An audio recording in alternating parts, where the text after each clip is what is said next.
पक्का है विकी का जो ऐश्वर्या कर रही है। नीम के साथ सेम चीज विकी आप कर रहे हैं अंकिता के साथ। और मैं आपको गारंटी से लिख के दे रहा हूँ जो मैंने उनको कहा था कि ये बिग बॉस आपको बहुत आभारी करेगा अगर आप ऐसे ही चलते रहे। मैं तो अपनी बंद गेम अच्छा खेल रहा है, गेम की बात नहीं कर रहा।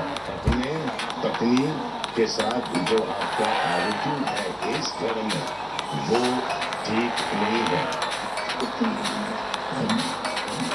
बेबी से स्टार्ट हुए थे कितने शादियां हो गई आपके यहाँ पर। आपका आने के बाद एक देखने गुल मिल जाने के बाद आप सडनली वो जो आप लेके आए थे मेरे पास के मुझे फोन थमा देते हैं, मुझे ये करते हैं, मुझे वो करते हैं, मुझे अच्छा नहीं लगता। आपको ऐसा लगता है अब कि आप अराइव हो चुके हैं? नहीं हुए भाई, नहीं हुए। अरे दूसरे इसके मुझे सॉरी बोल और आगे बढ़, समझा? ये शायद आपके जहन में आपके दिमाग में आया नहीं होगा क्योंकि आपके दिमाग में शायद कोयला भरा होगा तो बह गए हो गए आप उन भावना में उस भाषा में। तो ये जल्दी से आप इसको ठीक ठाक कर लीजिए क्योंकि हमारा इस वेटिंग वेदर ब्यूरो की फोरकास्ट आई है कि सैलाब आने वाला है और सैलाब आने वाला उस सदस्य से जो हफ्ते भर से बंद करिए।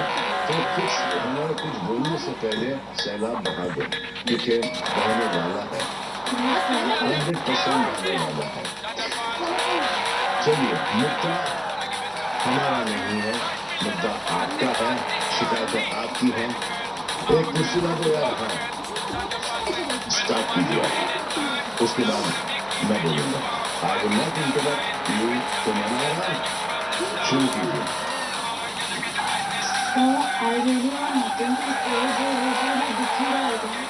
हमको कुछ नहीं दिखाई दे रहा है कंसील, हमको आपकी मुंह जबानी सुनना है कि क्या हो रहा है आपके साथ, सबके बारे में दिख रहा है हमको। बस आप इस बिग बॉस में एक ऐसी मिलौटी कंटेस्टेंट हो जो कि घर में हो और दिख रही हो, प्रेजेंस फील हो रहा है, लेकिन हमको कुछ समझ में नहीं आ रहा है, हमको क्लियरली कुछ दिख नहीं रहा है।